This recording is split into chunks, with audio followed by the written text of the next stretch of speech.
A black girl in a yellow dress walks up to a cop at a crowded street fair and whispers one word.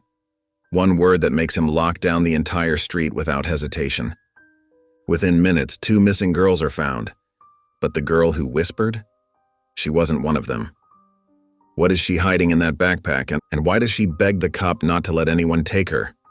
Something is coming for her, and only he can stop it. Before we get into the story, comment below where in the world you are watching from today. The Sweet Magnolia Summer Fair buzzed with life on Main Street, filling the hot July afternoon with the scents of funnel cake and barbecue.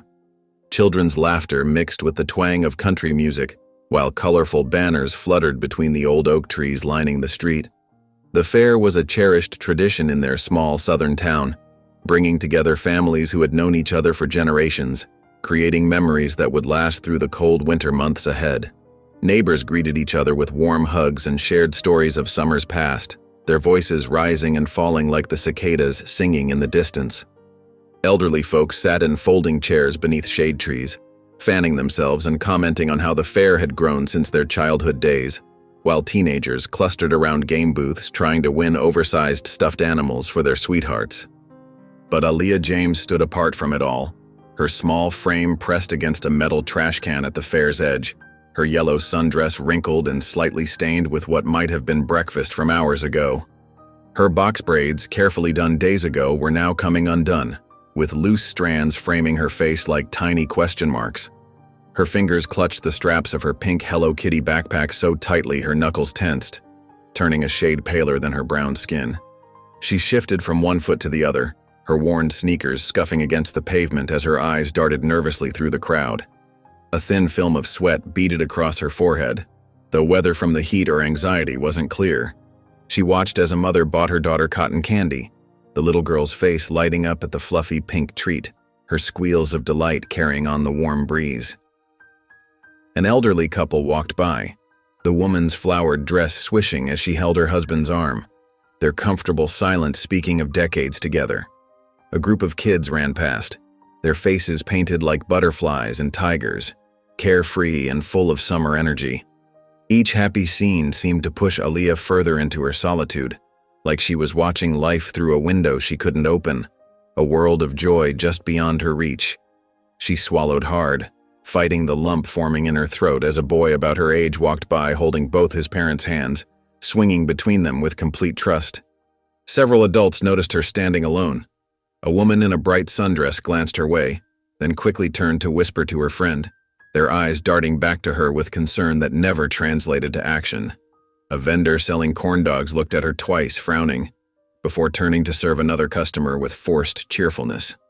No one approached. No one asked if she needed help. They all just kept moving, like water around a stone, their momentary concern washing away in the current of their own lives. One man in overalls even stepped slightly aside as he passed her, as if her loneliness might somehow be catching. Aaliyah began to move, her feet shuffling slowly along the sidewalk, one careful step at a time. The backpack bumped rhythmically against her knees with each step, like a steady reminder of her purpose, whatever that might be. The crowd parted unconsciously around her as if she were invisible, a ghost child in a world of living, laughing people. She kept her head down, counting the cracks in the sidewalk, trying to make herself even smaller. Her lips moved silently, perhaps counting or perhaps repeating words of courage to herself. From the main stage, a gospel choir began their rendition of "His Eye is on the Sparrow." The powerful voices lifted above the fair's chaos, singing about comfort and being watched over, about never walking alone. Aaliyah's shoulders tensed at the words as if the song was speaking directly to her hidden fears. Her lips moved silently with the familiar lyrics, a prayer and a plea all at once. For just a moment, her eyes closed, and something like peace crossed her face before the worried frown returned. A police siren wailed in the distance, cutting through the music like a knife. Aaliyah flinched hard, her whole body going rigid as if expecting a blow. Her eyes darted around frantically, searching for the source of the sound, for danger approaching. That's when she spotted him. Officer Logan Miles stood quietly by a lemonade booth, a paper cup in his hand, condensation dampening his fingers. Unlike the rushing, laughing crowd around him, he was still, watchful, an island of calm in the sea of movement. His police uniform was crisp despite the heat, his badge catching the late afternoon sun with occasional flashes of gold. He sipped his drink slowly, his eyes scanning the crowd with practiced ease, missing nothing. The lines around his eyes crinkled slightly as he nodded at passing townspeople who greeted him by name.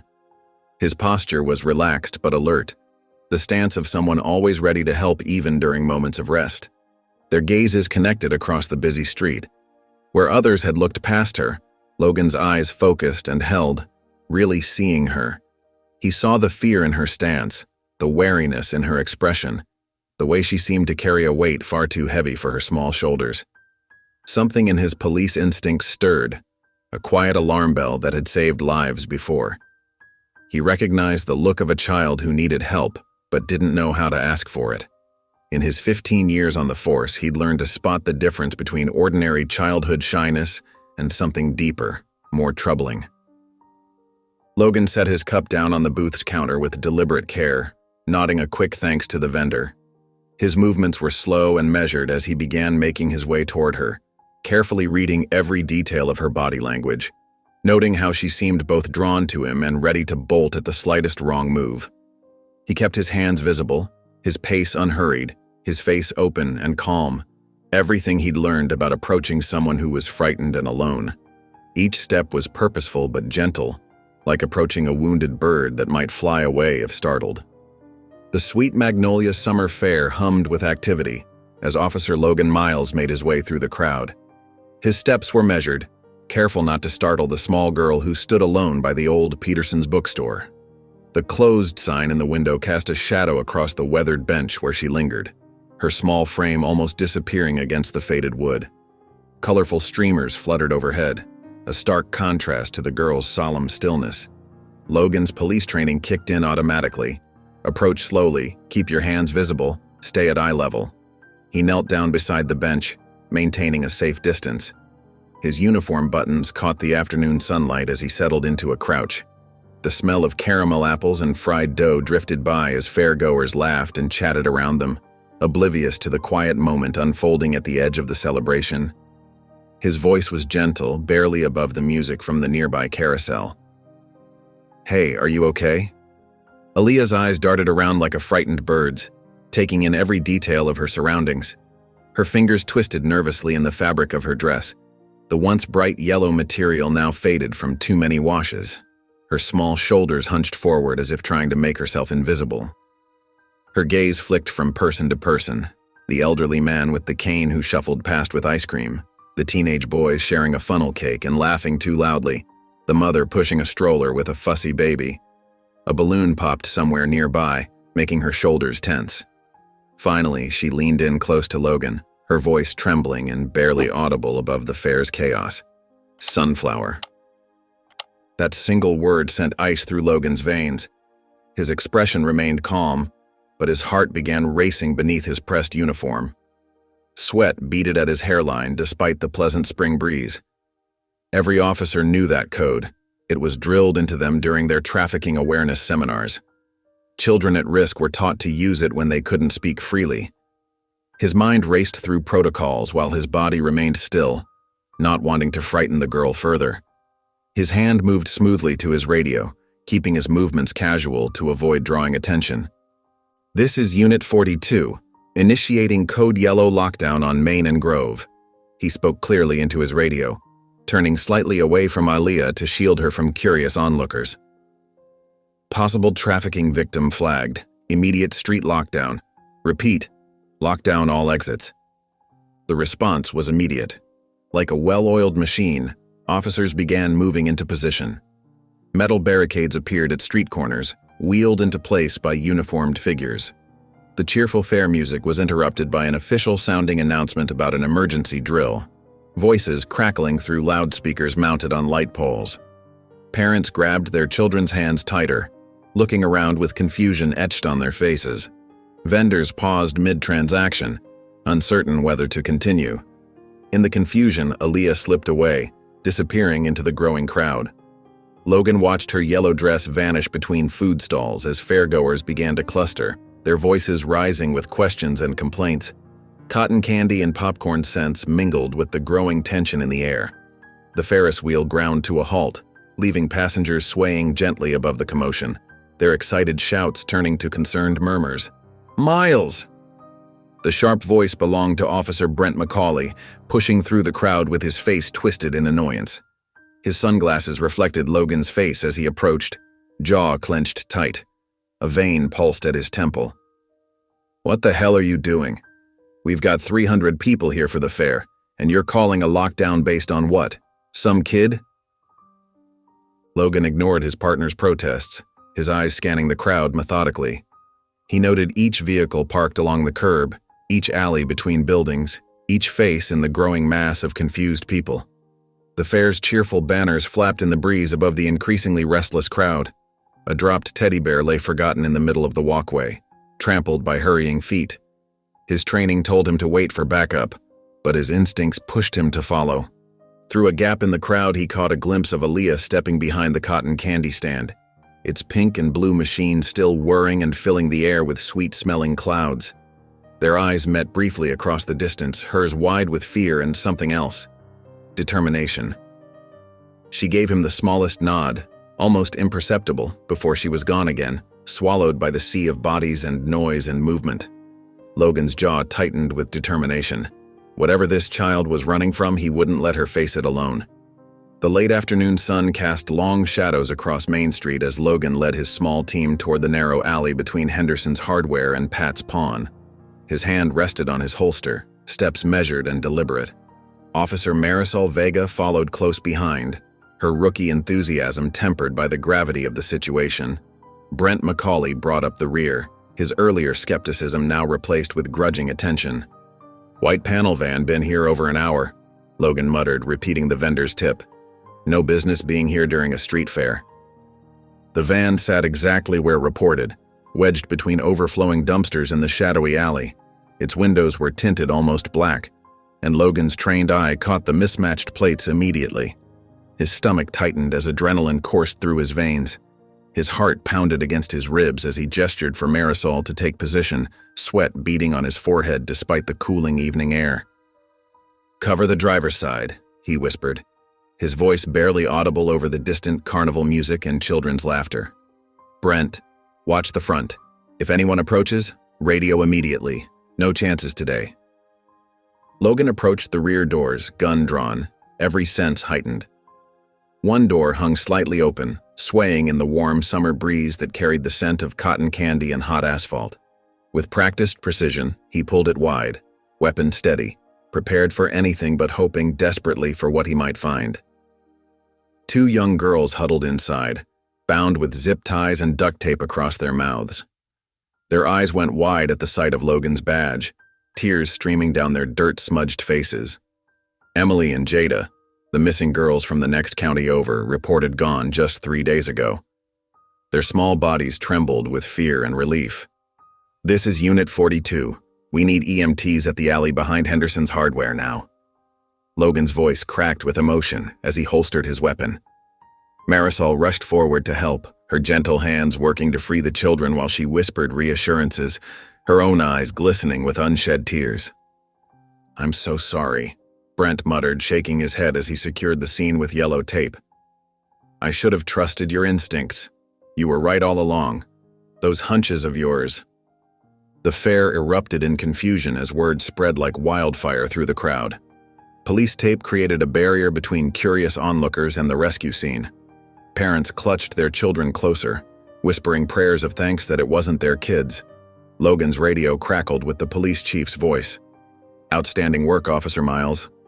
"Outstanding. The parents have been notified." News vans appeared within minutes, reporters jockeying for position at the edge of the police line.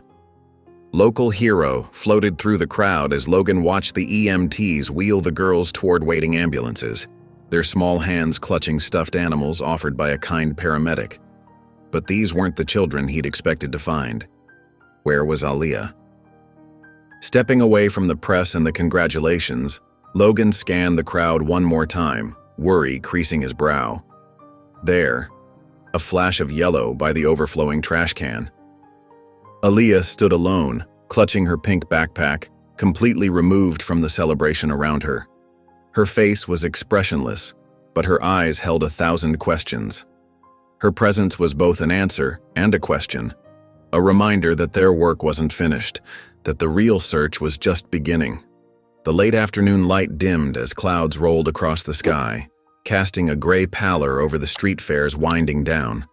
Camera crews hustled between police barriers, their equipment glinting under the remaining patches of sunlight.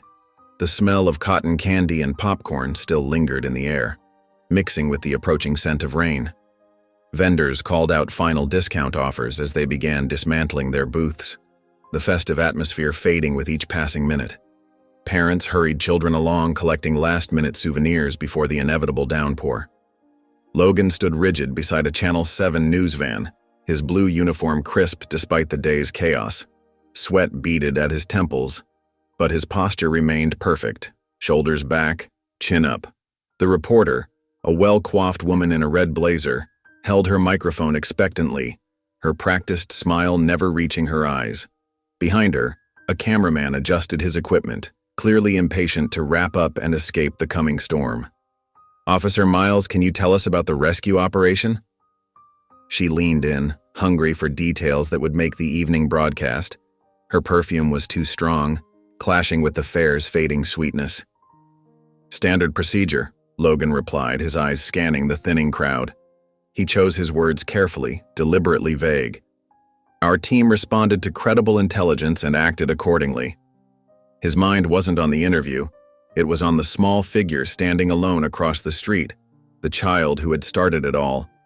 Behind him, Brent's voice carried across the street, loud and boastful. "Textbook operation. We had those perps cornered before they knew what hit them." He was surrounded by other officers, gesturing dramatically as he retold the story, adding embellishments with each telling, his hands painting pictures in the air. Several officers nodded along, clearly enjoying the spectacle.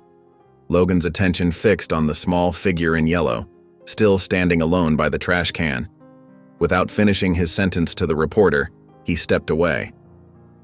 "Excuse me," he muttered, leaving the journalist mid-question, her mouth still open in surprise. Her cameraman shrugged, lowering his equipment. Aaliyah hadn't moved an inch.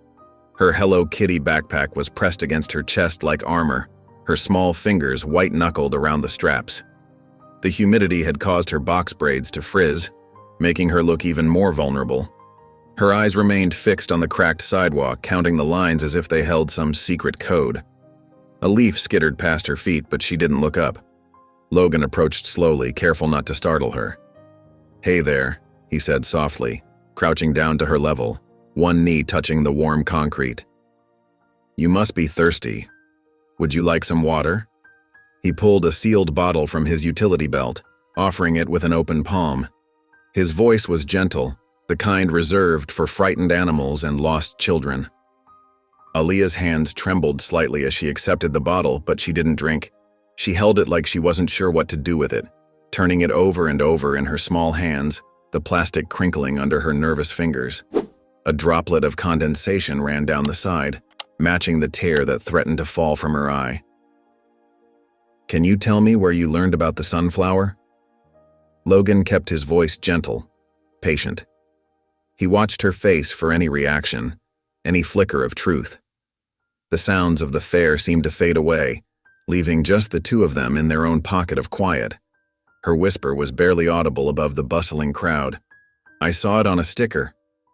She wouldn't meet his eyes, her gaze darting to the side like a trapped animal looking for escape.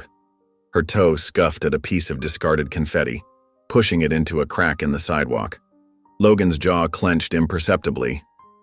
After years on the force, he'd learned to spot a lie, especially from a frightened child. The subtle shift in her posture, the way her eyes couldn't settle, all telltale signs. Before he could probe further, a white sedan with government plates pulled up to the curb, its tires crunching over discarded fair pamphlets. The car's arrival seemed to suck all the warmth from the air. Two women in business casual attire stepped out carrying clipboards. Their faces wore the weary, determined expressions of people who'd seen too much. Aaliyah's head snapped up, her eyes widening with recognition and fear.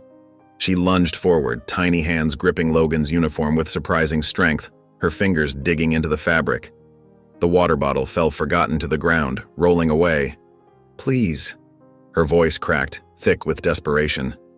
"Don't let them take me."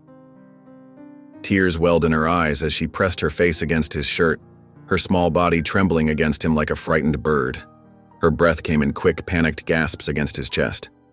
Brent walked over, confusion evident on his face as he watched the scene unfold. The caseworker approached with practiced efficiency, gently but firmly pulling Aaliyah's fingers from Logan's uniform. He stood frozen, watching helplessly as they led her away, her yellow dress a bright spot against the gathering gloom, her head turning back to look at him until the car door closed between them. The first drops of rain began to fall, cold against his skin. The gray clouds hung lower now, matching Logan's heavy heart as he walked alongside the white child services van.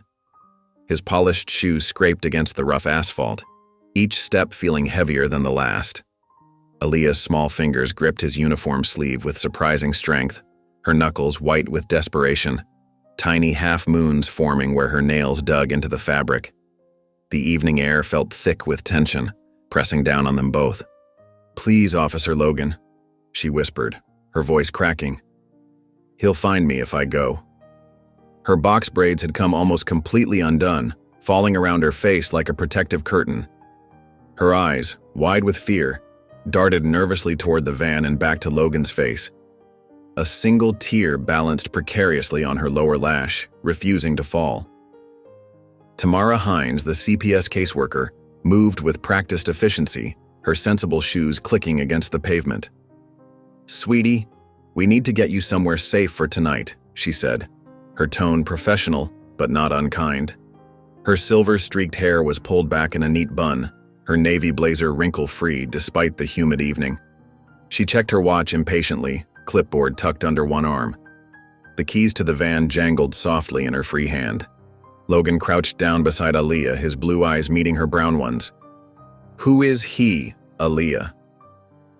Who are you afraid of?" He kept his voice gentle, steady, though his heart raced with concern.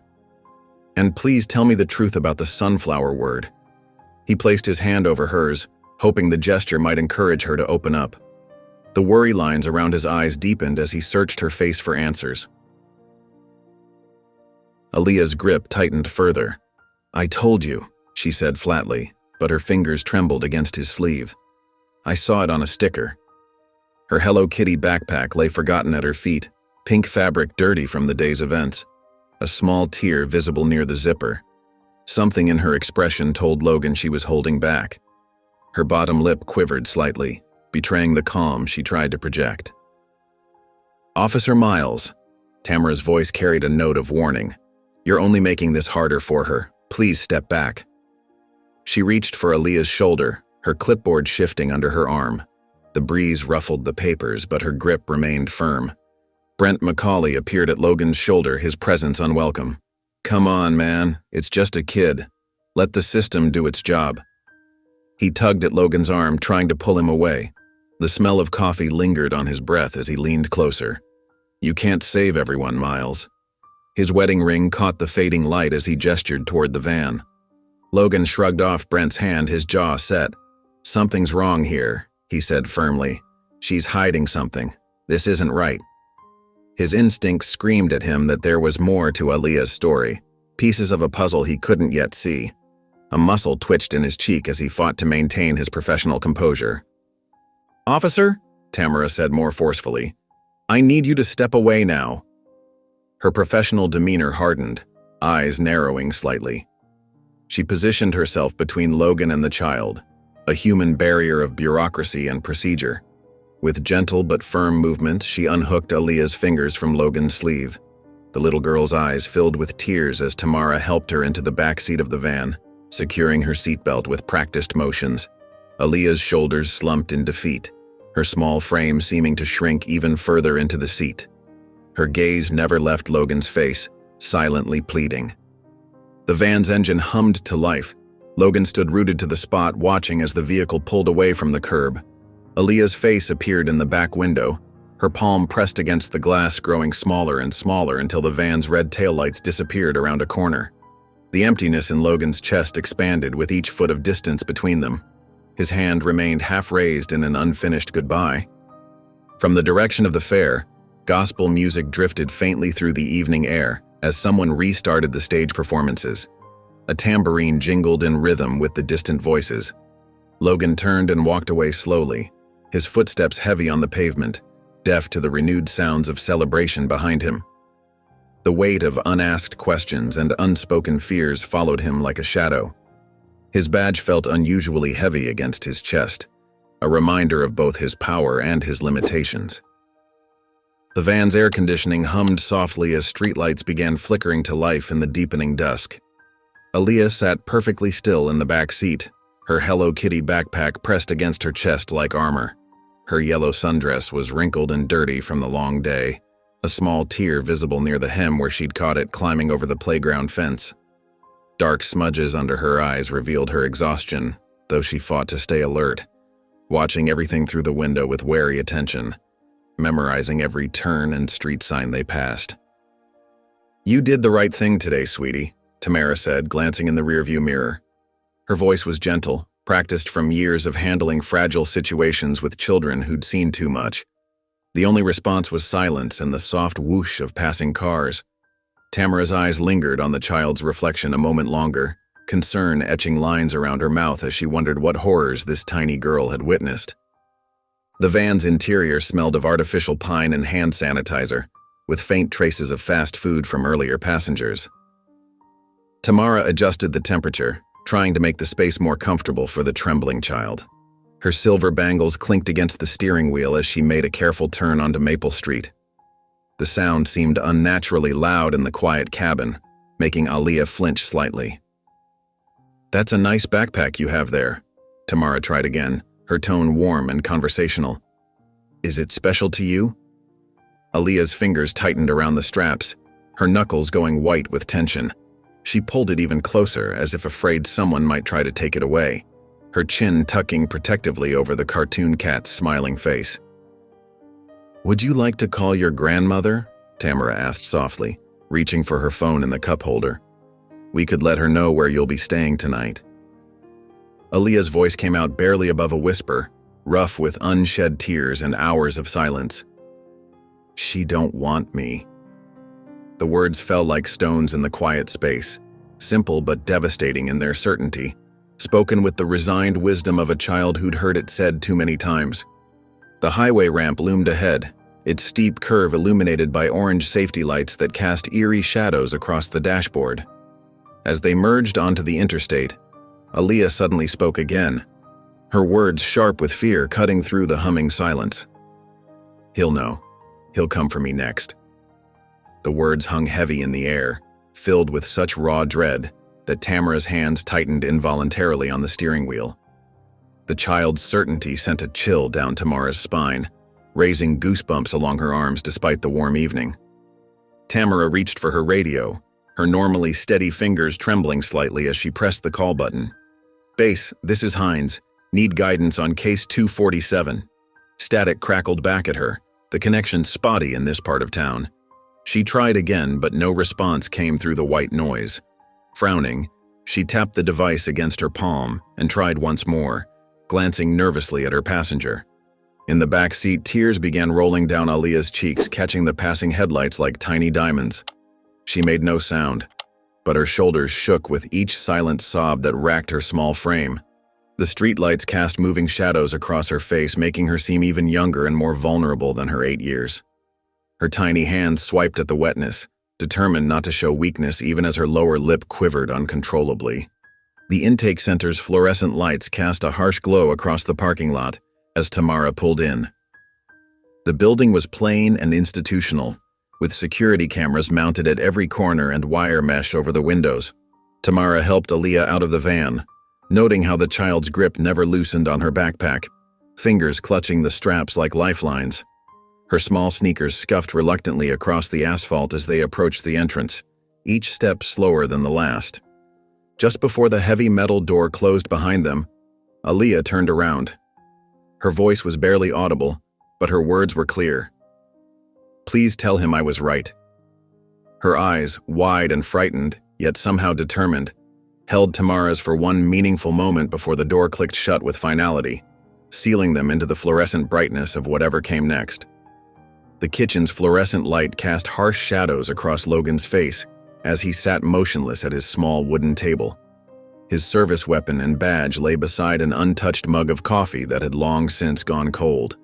The refrigerator's steady hum seemed to match the rhythm of his troubled thoughts, a persistent reminder that life continued even when his mind was stuck replaying the day's events like a broken record he couldn't shut off. He couldn't shake the image of Aaliyah's tiny fingers clutching his uniform, her voice breaking as she begged him not to let them take her. The desperation in those young eyes haunted him, following him home like an unwelcome ghost that refused to be banished. His apartment felt emptier than usual tonight, the silence heavy with unfinished business and unanswered questions that pressed against his conscience like a physical weight he couldn't lift. Logan's laptop screen glowed dimly as he opened the incident report template. His fingers hovered over the keys, struggling to translate gut instinct into bureaucratic language that would satisfy his superiors. How could he explain that an 8-year-old girl's whispered word had triggered a full-fare lockdown? The success with the van and the rescued girls made it easier to justify, but something still felt incomplete, like a puzzle missing its corner pieces. The framework was there, but the picture remained frustratingly unclear. He typed carefully, "Minor witness provided coded alert indicating possible trafficking activity." The words felt sterile, inadequate. They didn't capture Aaliyah's trembling hands or the fear in her voice. They couldn't convey the trust she'd placed in him, or the weight of responsibility that now sat squarely on his shoulders, heavier than any burden he'd carried before. His phone buzzed. Brent's message glowed on the screen. "Drinks at Reggie's if you're done playing superhero."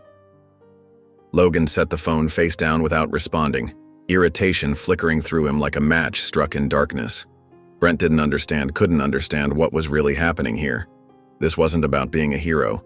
It was about keeping a promise to a scared little girl who had nobody else to turn to. The state placement database required 3 password attempts before Logan's shaking hands got it right. The interface was clunky, but he navigated through the records until he found what he needed. Edna James, maternal grandmother, listed as primary guardian. The address was in the Oakwood district, a neighborhood of crumbling apartment complexes and shuttered businesses, where streetlights flickered more often than they shined and hope seemed as scarce as safety. The printer whirred to life, spitting out the placement form. Logan held the warm paper, studying the address. The street name alone told him everything he needed to know about where they'd sent her. His voice was barely a whisper in the empty kitchen. "You're not safe there." The paper crinkled in his tightening grip as memories of Aaliyah's words echoed in his mind. The weight of his badge seemed heavier tonight, a reminder of both his power to help and the limitations that bound him to rules that sometimes failed the very people they were meant to protect, rules that might now be standing between a little girl and the danger she so desperately feared. The morning sun cast long shadows across the cracked sidewalks as Logan's unmarked police car crept through the quiet neighborhood. Houses with peeling paint and sagging porches lined both sides of the street. Chain-link fences wrapped around patches of yellowed grass, and the occasional plastic toy lay forgotten in overgrown yards.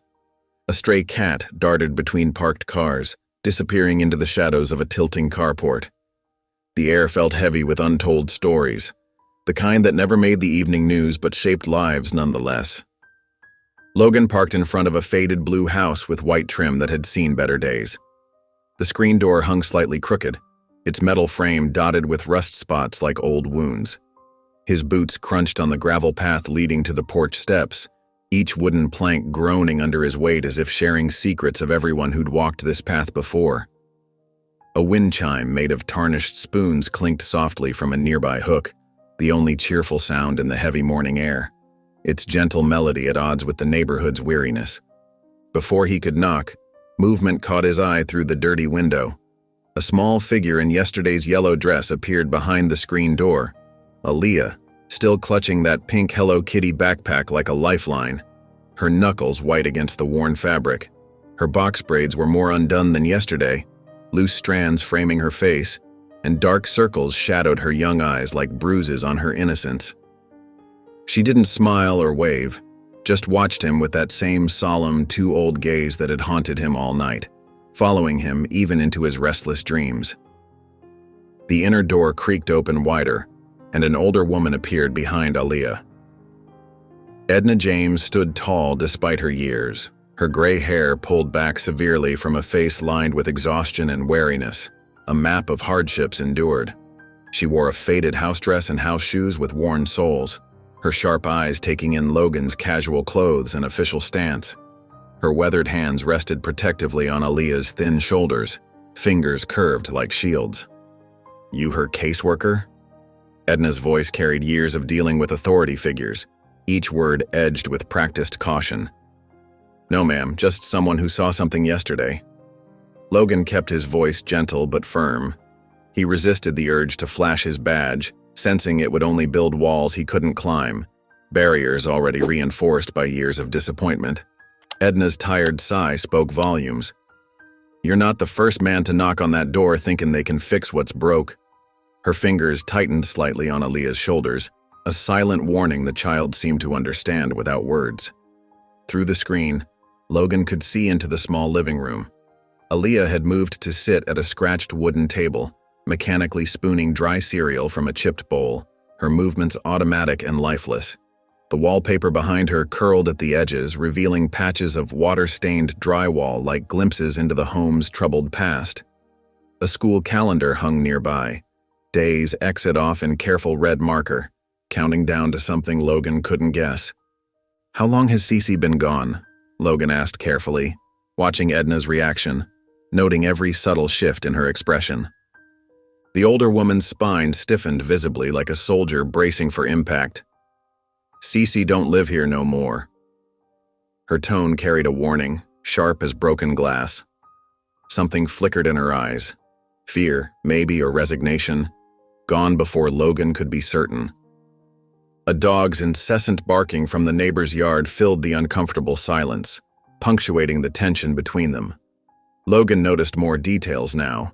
The stack of past-due notices barely hidden beneath a magazine, the empty picture hooks on the walls where family memories once hung, the heavy deadbolt that seemed newer than the door itself, installed after some unnamed threat. A single framed photo of a teenage girl with Aaliyah's same eyes sat face down on a side table, as if the house itself was in mourning. Edna's eyes narrowed as she studied him, measuring his worth against some invisible standard. "Whatever that girl told you, you best forget it. It'll only drag you under." Her words hung in the air between them, heavy with unspoken history and the weight of buried truths. Logan turned to leave, his question still burning unasked in his throat. At the bottom of the porch steps, he looked back through the rusted screen. Aaliyah sat perfectly still, but her small chin dipped in the slightest of nods. Not goodbye, something else. A promise, perhaps, or a plea. Understanding passed between them in that brief moment before the inner door closed with quiet finality. The wind chime clinked again, a hollow sound against the morning stillness like the last notes of a forgotten lullaby. The late afternoon sun hung low in the sky, casting long shadows across the weathered houses. Logan's boots scuffed against the cracked sidewalk as he approached the familiar blue house, a brown paper bag tucked under his arm. The contents rustled with each step. Juice boxes, crackers, and a fresh sketch pad he'd picked up from the drugstore after his shift. He'd added a small pack of colored pencils too, remembering how Aaliyah had made do with that single crayon stub last time. The thought of her careful, deliberate strokes with that worn-down crayon had stayed with him all day.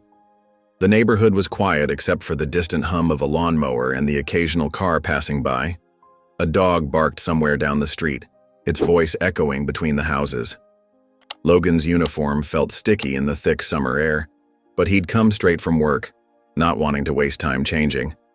The badge on his chest caught the sunlight as he walked, glinting like a small beacon against the dark blue fabric. Sweat trickled down his back, but he hardly noticed, his mind focused on the little girl who'd been brave enough to trust him. He climbed the creaking porch steps and knocked gently on the screen door. Through the mesh, he could see the dim interior of the house, where a small TV flickered silently in the corner. The news played without sound, flashing images of weather patterns across the screen. Edna appeared from the shadows, her expression unreadable beneath her silver-streaked hair. Without a word, she turned and walked away, leaving the door open behind her. Not quite a welcome, but not a rejection either. Her slippered feet shuffled across the worn linoleum, disappearing into the kitchen where pots clattered softly. Logan stepped inside, the floorboards groaning beneath his feet. The house smelled of old potpourri and something cooking in the kitchen. Beans, maybe, with a hint of bacon. A clock ticked somewhere in the darkness, marking time in this still, quiet place. But his attention was drawn to the small figure sitting on the front porch steps. Aaliyah hunched over a wrinkled napkin, carefully drawing with a broken crayon stub. Her dark hair fell forward, hiding her face as she concentrated. Her small shoulders curved protectively over her work. He moved quietly, not wanting to startle her, and knelt down beside the steps. The paper bag crinkled as he pulled out the sketch pad, setting it gently next to her. "Thought you might like something better to draw on," he said softly, his voice warm in the evening air. His knee popped as he settled beside her, a reminder of years chasing suspects through these very neighborhoods. Aaliyah's fingers brushed against the fresh white pages, tracing the spiral binding with wonder. "Thank you," she whispered, her voice barely audible above the chirping crickets that had begun their evening chorus. Her eyes widened slightly, taking in the pristine pages, so different from the scraps and napkins she usually collected.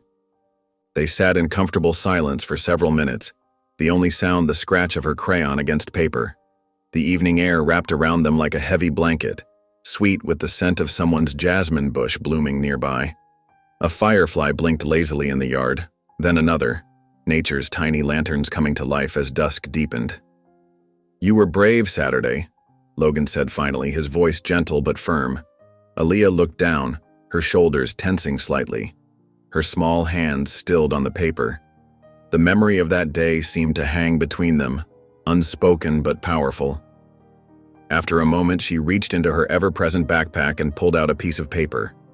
On it was a carefully drawn sunflower, its petals slightly uneven, but drawn with obvious care. The yellow crayon had been pressed hard in some spots, lighter in others, giving it unexpected depth. Below it, in wobbly block letters, were the words, "Thank you."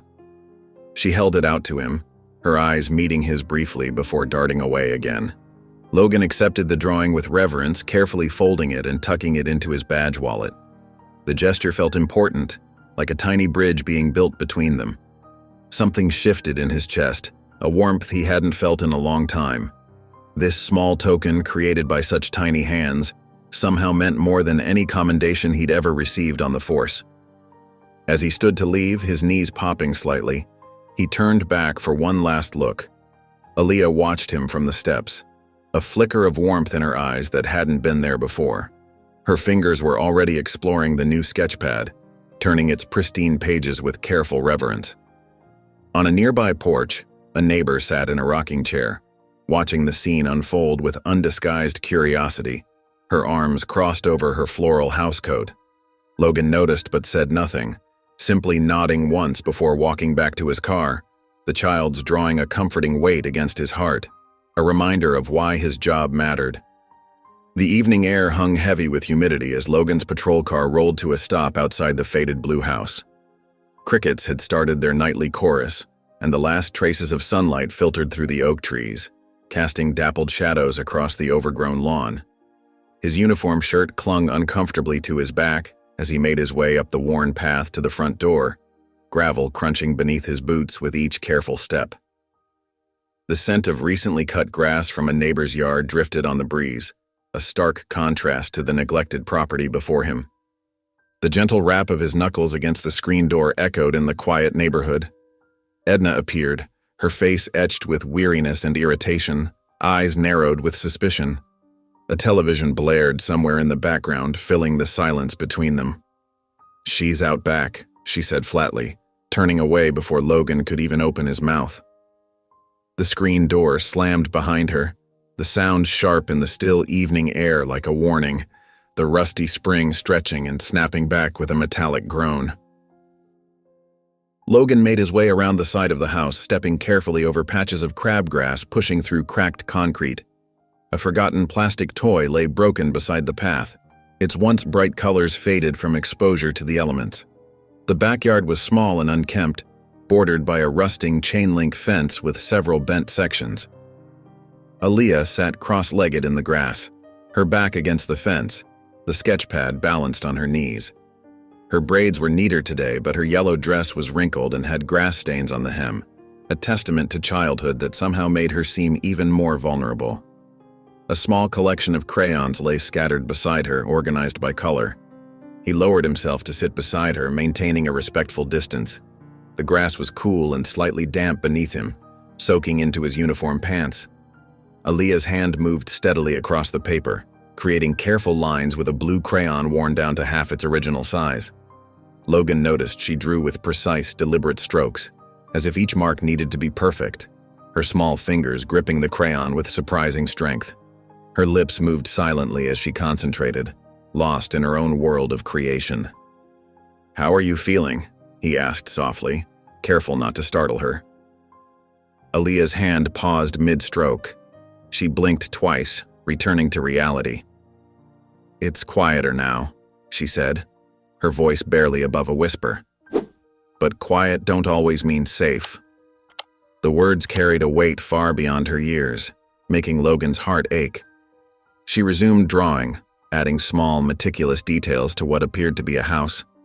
They sat in silence for a few moments before Aaliyah spoke again, her eyes fixed on her drawing. "Cece used to cry in the bathroom. I heard her talking to someone on the phone." Her fingers tightened around the crayon until her knuckles showed white, the blue wax bending slightly under the pressure. A small bird landed on the fence nearby, tilted its head curiously, then flew away. Logan remained still, letting her continue at her own pace. A distant dog barked twice, then fell silent. She glanced up briefly at the street beyond the fence, her gaze lingering on something only she could see. There was a man in a silver car. He waited outside sometimes. Cece would look out the window and get real nervous. She'd tell me to stay away from the front door when he was there. "When did Cece disappear?" Logan asked gently, though his heart was pounding against his ribs. He fought to keep his expression neutral, not wanting to frighten her with his growing concern. "About 3 weeks ago." Aaliyah's voice trembled slightly, a leaf in the wind. "Grandma didn't tell nobody. Said Cece was just being Cece." She set down her crayon and picked up a purple one, pressing it harder against the paper. "Did you tell anyone before now?" Logan kept his tone soft, non-judgmental, though inside he felt a growing anger that threatened to boil over. Aaliyah shook her head, a bitter smile too old for her young face pulling at her lips. Would they listen to a kid? Grown-ups never do. She looked up at him then, her eyes searching his face for something. Trust, perhaps, or proof that he might be different. The walk back to his car felt longer than usual, each step heavier than the last. Logan slid behind the wheel, his hands gripping the steering wheel until his knuckles turned white. The interior of the car was still warm from the day's heat as he sat there, processing what he'd learned, the radio crackling softly with dispatcher chatter. He reached for his water bottle, taking a long drink as he tried to calm his racing thoughts. 3 weeks and not a single report, he muttered, the words tasting like ash in his mouth. He started the engine with a sigh that seemed to come from his very soul, the car's headlights cutting through the gathering darkness. The fluorescent lights hummed overhead in the precinct as officers filed out of the morning briefing. Logan hung back, his heart racing slightly as he approached Sergeant Monroe. The older man was shuffling papers at the podium, his reading glasses perched on his nose, brow furrowed in concentration. Dark circles under his eyes told of another sleepless night fighting the city's endless crime. "Sergeant, got a minute?" Logan kept his voice low, professional. The empty briefing room felt suddenly too large, too exposed, with its vacant chairs and lingering coffee smell. A forgotten styrofoam cup teetered on the edge of a desk, remnants of someone's hurried departure. Monroe barely looked up, fingers still sorting through his stack of reports. "Make it quick, Miles." Got the chief breathing down my neck about those downtown break-ins. His tone carried the weight of a man with too many problems already. He shuffled another paper to the bottom of his pile with a tired sigh. Logan leaned in closer, spreading his hands on the podium's worn surface. "Sir, I've got credible information about a possible missing person. Teenage girl named Cece James. Been gone about 3 weeks. Possible trafficking situation." He tried to keep the urgency from his voice, but it crept in anyway. His fingers tapped nervously against the wood. The sergeant's pen stopped moving mid-signature. He looked up over his glasses, eyes narrowed with suspicion and fatigue. "Where's the report?" The fluorescent light caught the silver in his hair as he straightened up. "That's the thing, sir. Family never filed one, but I've got a witness." Logan pressed on, hoping Monroe would hear the conviction in his words. He pulled out his notepad, flipping to the page with his hastily scribbled notes.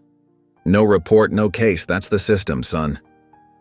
Monroe's voice carried that familiar tone of dismissal that made Logan's jaw clench tight enough to hurt. "You know how many teenagers run off every summer. They come back when they're ready. Or they don't." He shrugged as if that settled it, already turning back to his paperwork. From behind them, Brent's laugh cut through the air like a knife. He was leaning against the door frame, arms crossed over his chest, smirking. "You're chasing shadows now? Man, those 2 girls we saved really got to you, huh?" His voice dripped with mockery. He pushed off the door frame and sauntered a few steps closer. Logan ignored him, focusing on Monroe, determined not to be derailed. "Sir, this feels different. The witness described signs of grooming, a suspicious vehicle, phone calls." He tapped his notepad for emphasis, his knuckles whitening around the edges. "Listen carefully, Miles." Monroe removed his glasses, fixing Logan with a hard stare that had stopped many ambitious officers in their tracks. "If I hear you're poking around where you shouldn't, it won't just be your off days getting cut. We've got real cases that need attention. Clear?" The threat hung in the air between them. A muscle twitched in the sergeant's jaw. The tension in the room was thick enough to cut. Logan opened his mouth to argue, but Monroe had already turned away, gathering his papers with deliberate finality, the conversation clearly over. The sharp snap of a folder closing punctuated his dismissal. As Logan walked toward the door, shoulders stiff with frustration, Marisol fell into step beside him. Her voice was barely above a whisper, careful not to carry. "I can help, off the record. Most kids leave digital footprints these days. Social media, messaging apps might give us somewhere to start." Her eyes darted around, making sure they weren't overheard. She subtly nudged him toward the hallway. Logan nodded slightly, grateful for the offer, but aware of Brent's eyes still on them from across the room. He pushed through the heavy precinct doors into the morning sunlight, his mind racing with possibilities and dead ends. The walk to his squad car felt longer than usual, each step weighted with purpose. The keys jingled in his hand, a small reminder of the freedom he still had to act. Sliding behind the wheel, Logan pulled out his phone. His thumb hovered over the keyboard for a moment before he typed a message to his old academy friend in digital forensics. "Need a quiet lookup. Girl named Cece James, can't go through official channels, it's important." The steady patter of rain against Logan's apartment windows created a somber backdrop as he hunched over his laptop, the blue light casting shadows across his tired face. His tech contact had come through. A folder labeled CJ_recovery now sat in his encrypted email. Logan's hands hesitated for just a moment before double-clicking, his heart pounding with both anticipation and dread. He took a deep breath, knowing what he might find could be difficult to witness. Dozens of recovered Instagram posts and messages flooded his screen. Cece James smiled back at him through countless selfies, a pretty teenager with warm brown eyes and box braids like Aaliyah's. The earlier photos showed her in typical teenage clothes, hoodies, jeans, sneakers. She posed with peace signs and silly faces, her smile reaching her eyes in a way that spoke of genuine happiness. In some pictures, she was with friends at the mall or in a school hallway, carefree and laughing. But as Logan scrolled further, the images changed. Cece appeared in crop tops and short skirts, heavy makeup aging her beyond her years. Her poses grew more provocative, less innocent. The light in her eyes dimmed with each passing photo, replaced by something hollow and forced. Location tags pointed to sketchy areas: the Greyhound station downtown, the Sunset Inn motel, empty parking lots behind strip malls, places no teenager should be frequenting alone. The transformation was subtle at first, then increasingly obvious. "Getting that bread," read one caption, followed by money bag emojis. "Late night rides with my real ones," said another, with car and heart symbols. "New phone who dis?" "Thanks to my special friend," appeared under a photo of her with an expensive smartphone. Logan's jaw clenched as he opened a folder of recovered direct messages, his fingers tightening around the mouse. His police instincts screamed warnings at him. The username JR appeared repeatedly in her DMS. His messages started casual. "You're gorgeous, girl, and let me take care of you." But they grew more controlling over time. "Why you leaving me on red?" And, "You know I'm the only one who gets you." The progression was textbook grooming, and Logan felt a wave of anger rise in his chest. He recognized the pattern all too well from his training seminars on human trafficking. Cece's responses revealed her vulnerability.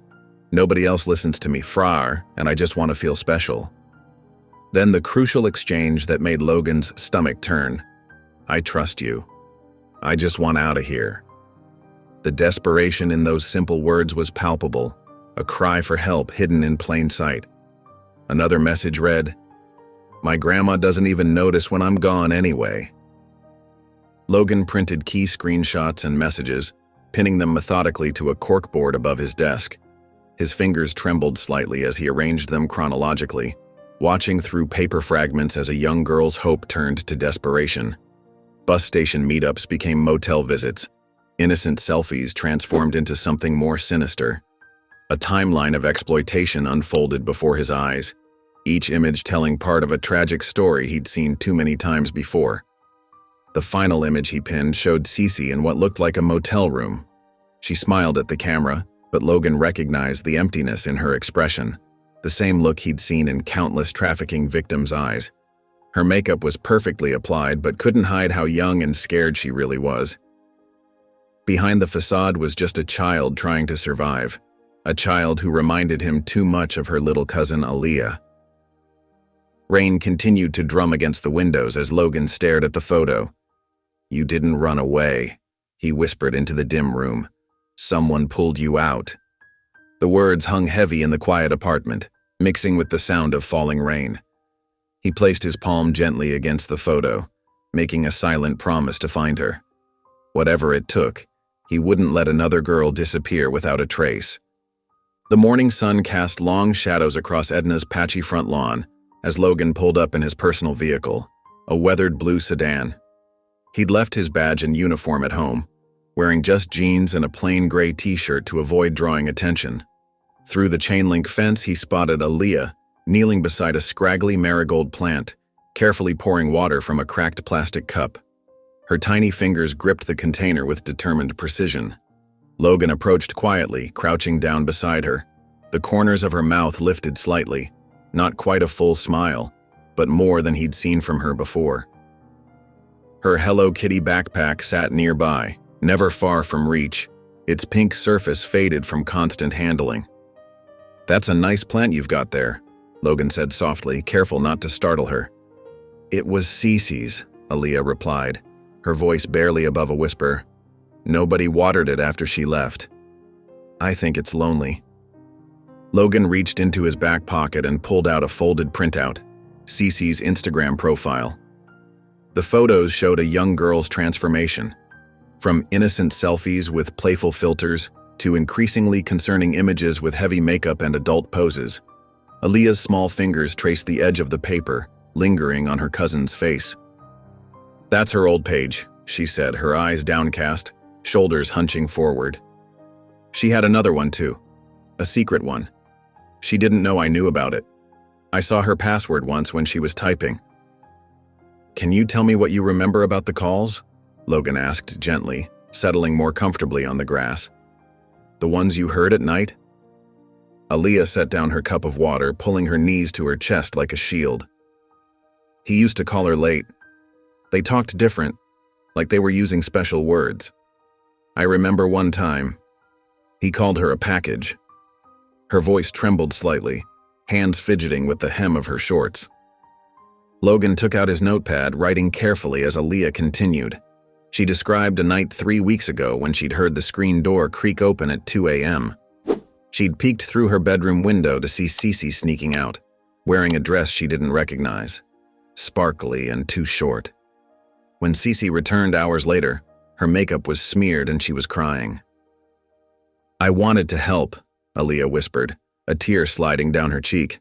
"But I was scared. That's why I remembered the sticker I saw in her room, the one with the sunflower. It had other words too about being safe. I thought maybe they could help her." Logan jotted down every detail, every code word she could recall. His jaw tightened as the pattern emerged, classic trafficking language, carefully disguised to sound innocent to outsiders, but unmistakable to someone with his training. He placed his hand gently over Aaliyah's small one. "You did the right thing," he assured her, his voice firm but kind. "You're very brave, braver than most grown-ups I know." As he stood to leave, Aaliyah's quiet voice stopped him. "He's not done yet," she whispered, her eyes fixed on the wilting marigold, its orange petals curling at the edges. "I heard Grandma on the phone. He's looking for someone new." The afternoon sun blazed through the windows of Langston Middle School as Logan walked through the front doors, his casual clothes helping him blend in as just another concerned relative. The lobby smelled of floor cleaner and chalk dust, with motivational posters decorating the pale yellow walls. A bell rang somewhere in the distance, followed by the muffled sounds of students changing classes and lockers slamming shut. The familiar symphony of adolescent life echoed down the hallways, a stark contrast to the hollow silence that surrounded Cece's disappearance. Ms. Darla, the front office secretary, peered at him over wire-rimmed glasses that hung from a beaded chain around her neck. Her desk was cluttered with permission slips and tardy passes, stacked in precarious piles that threatened to topple at any moment. "Can I help you?" she asked, her southern drawl drawing out each word like warm honey. "Yes, ma'am," Logan replied, keeping his voice gentle and concerned. He leaned slightly against the counter, trying to appear casual despite the urgency he felt. "I'm here about my niece, Cece James. Need to check her attendance records for the past month or so. Family's worried about her." Ms. Darla's expression shifted, her brow furrowing as recognition flickered across her face. "Cece? Haven't seen that child in weeks." Her fingers clicked across her keyboard with practiced efficiency. Strange thing is, nobody filed anything official. No withdrawal papers, no transfer request, nothing like we normally require. Mr. Kelton, the school counselor, emerged from his office after overhearing the conversation. He was a tall man with kind eyes and graying temples, wearing a cardigan despite the warm weather. "I remember Cece," he said, joining them at the desk with concern etched on his face. "She was on academic probation for skipping classes back in April, but she'd really turned things around. Started showing up regularly, grades improving. She even joined the art club." Logan leaned forward slightly, his heart beating faster. "What was the last contact you had with her? Anything unusual you noticed?" Mr. Kelton pulled out a manila folder from a nearby cabinet, thumbing through it with careful hands. "Got a note saying she was moving in with an aunt, but..." He trailed off, flipping through papers, his frown deepening with each page. "But what?" Logan prompted, fighting to keep the urgency from his voice. "No contact information was provided, no new address, no phone number. Nothing to verify." Mr. Kelton shook his head, guilt washing over his features. "I meant to follow up, but with end-of-year testing and everything else, it just slipped through the cracks. I should have done more." Logan checked the emergency contact form, scanning the sparse details. There it was. Edna James, with a phone number that had long since been disconnected. No other family listed. No backup contacts. Just empty spaces where safety nets should have been. Glaring omissions that nobody had questioned until now. That night, Logan sat at his kitchen table, the harsh overhead light casting shadows across Cece's school file spread open before him. Next to it sat a worn photograph from his own childhood. A young boy with distant eyes standing alone in a school portrait, his collar slightly crooked and smile forced. He looked between the two images, his throat tight with recognition and a painful sense of history repeating itself. "No one saw you," he muttered, running his finger along the edge of Cece's file. "No one saw me either." The words hung in the quiet kitchen as he made a silent promise to change that pattern, to be the one person who wouldn't let her vanish without a trace. The precinct hummed with activity as Logan sat at his desk, spreading out the documents he'd gathered about Cece James. Morning sunlight streamed through the dusty blinds, casting striped shadows across his carefully assembled notes. His coffee sat untouched, growing cold beside his keyboard as he focused on the task at hand. The chatter of other officers and ringing phones faded into background noise as he studied the patterns emerging from Cece's file. Taking a deep breath, Logan gathered his files and approached Sergeant Monroe's office. The older man was hunched over paperwork, his reading glasses perched on the edge of his nose, brow furrowed in concentration. Logan knocked softly on the doorframe, his heart beating a little faster with nervousness and determination. "What is it, Miles?" Monroe didn't look up, his pen continuing to scratch across the form he was filling out. "Sir, I need to discuss something important." Logan stepped inside, closing the door behind him with a soft click. "It's about a potential missing person, Cece James." Monroe's pen stopped moving. He looked up, his expression already hardening, eyes narrowing beneath bushy gray eyebrows. "The girl without a report?" Logan laid out the school records, attendance sheets, and the concerning pattern he'd uncovered, arranging them carefully on Monroe's cluttered desk. "She disappeared 3 weeks ago. No one's seen her since. The school has a bogus story about her moving in with an aunt, but there's no verification, no forwarding address. Something doesn't add up." "Miles," Monroe's voice carried a warning tone, deep and gravelly. "We've been through this.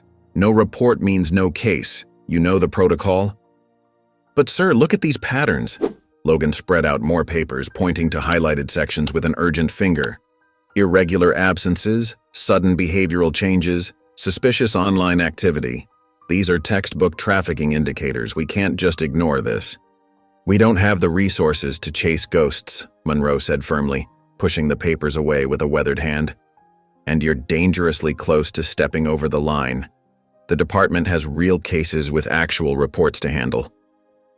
Brent McCauley appeared in the doorway, leaning against the frame with a smirk that made Logan's skin crawl. His perfectly pressed uniform and slicked-back hair seemed out of place in the otherwise disheveled office. "Still on your crusade, huh?" He shook his head. "You've got a savior complex, man. You need to let it go before it eats you alive. Not every kid needs saving." Logan's jaw tightened, a muscle twitching along his cheek. "This isn't about me. This is about a teenage girl who might be in serious danger. Someone needs to look out for her." "Who isn't our problem?" Monroe cut him off, removing his glasses and rubbing the bridge of his nose. "Listen carefully, Miles. You're a good officer. Don't throw away your career chasing shadows. Drop it. That's an order." The words hit Logan like a physical blow, settling heavy in his chest. He gathered his papers slowly, fingers slightly trembling with suppressed frustration, aware of Brent's mocking gaze and Monroe's stern disapproval.